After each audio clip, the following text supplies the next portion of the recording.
For all of the MBA recruiting we do at Ernst Young, we really expect our hires to come in and operate at a senior consultant level.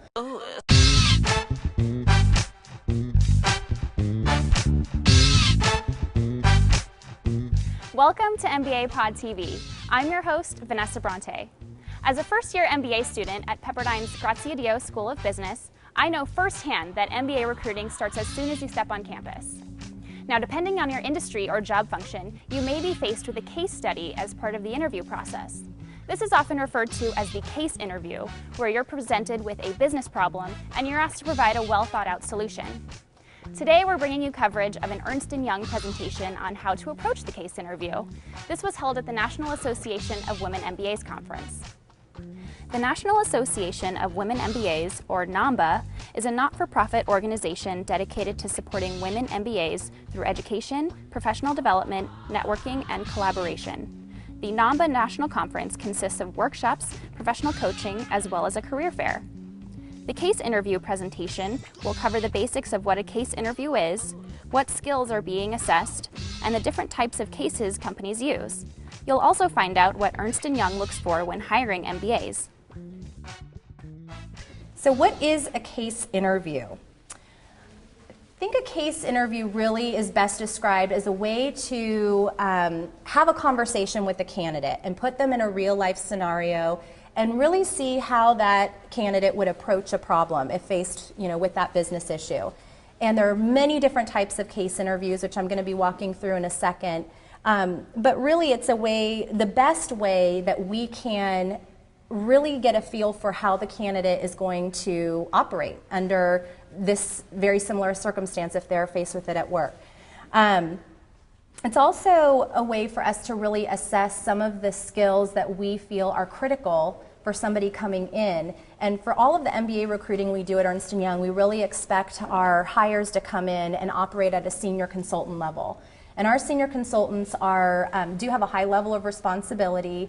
In a lot of cases, they're leading work streams, they're leading groups of staff, they're interacting a lot with our clients, having the responsibility of interviewing clients. So it's really important that we can hone in on what are their strengths and what are some of their areas for development so that we know that before we make the final hiring decision.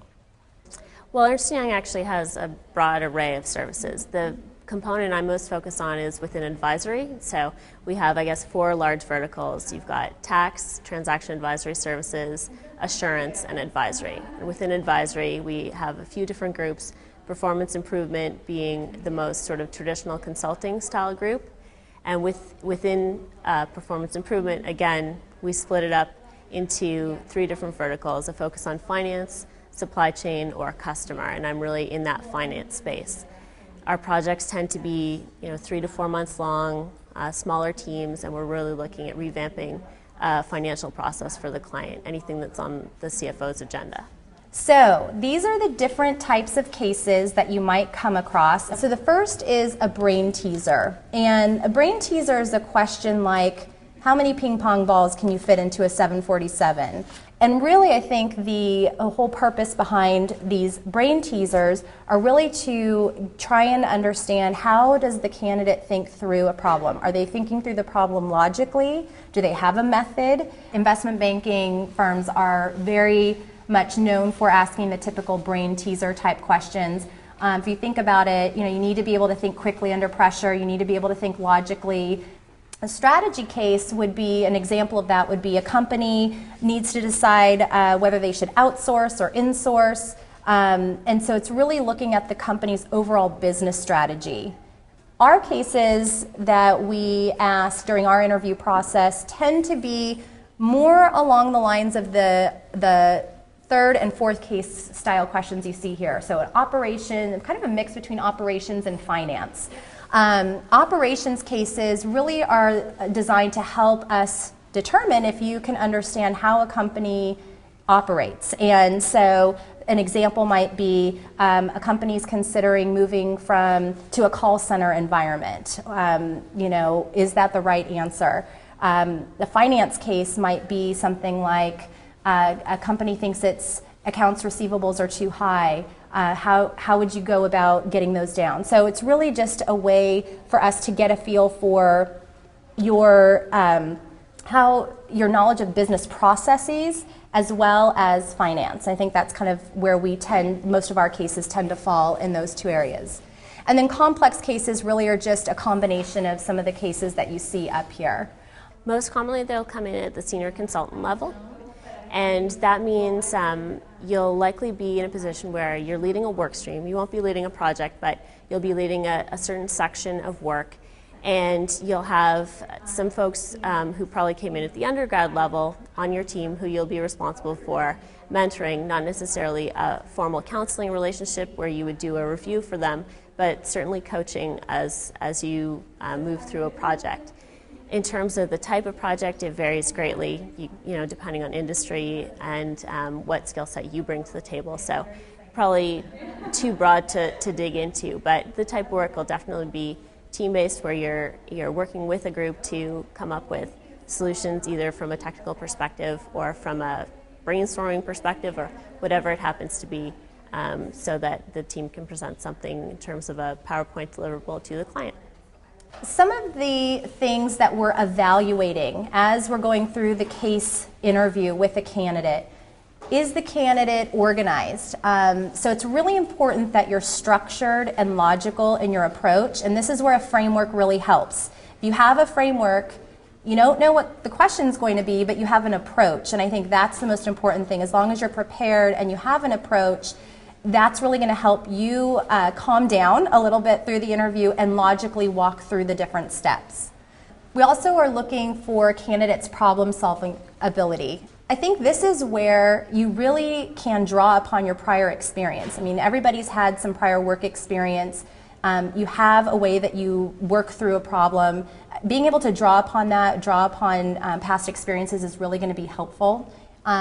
And then your communication and interpersonal skills. This is, I think, by far one of the more important things that we're evaluating. I think a lot of people think, did I get the answer right, or did I, cover all of the points? And it's not just whether somebody got the answer right. It's how clearly and articulately did they present their idea. So how can I best prepare for a case interview? That has already been mentioned. Practice, practice, practice. Hopefully all of your schools have a program already in place, whether it's formal through a class or whether it's informal through the student body, that'll give you an opportunity to practice these. And practicing with your fellow students is just as good as practicing with, folks who are actually in the industry. What should I do if I'm stuck with a specific detail or not quite sure of an effective way to tackle a situation? Ask. I had this happen to me last week. The girl I was interviewing just said, "I'm sorry, I don't know." And I could tell she was totally freaked out, totally nervous, had just had a brain fart, for lack of a better word, in terms of moving forward. And she just gave me this panicked look. Ideally, you won't have the panicked look, but ask the question and say, I'm really stumped here. And she recovered. She came back and she had a framework and she was fine going through the rest of the interview, but don't hesitate to ask. We're not that scary on the other side of the table usually. Is it okay to tell an interviewer, "I'm not sure"? Should I focus on the aspects I'm familiar with and hope they overlook the areas I don't address?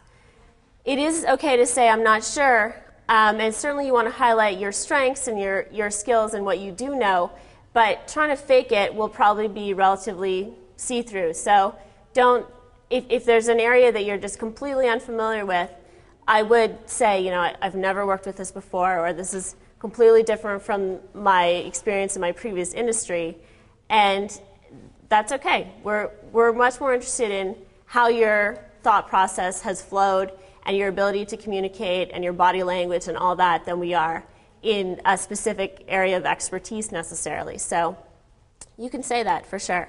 When you're in a room with a small group for long hours and in high pressure situations, you want people who really integrate and work effectively in teams. You also want strong analytical skills and strong communication skills. You want folks who are comfortable in a client scenario right up front, whether that's the C-level or whether it's someone who's in the back office. So communication and interpersonal skills are key. And then ideally a relevant background. For financial services, you're going to be able to translate all the language and all the business environment into the types of projects we do in the finance group.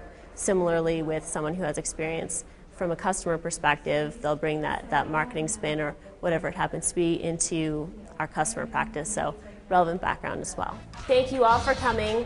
Good luck with the rest of the conference, and we really appreciate your taking the time. And that's it this time for MBA Pod TV. I'm your host, Vanessa Bronte. Visit us at mbapodcaster.com to register for weekly audio and video shows. Join us on Facebook and Twitter to keep up with the latest news and insights on your MBA application process.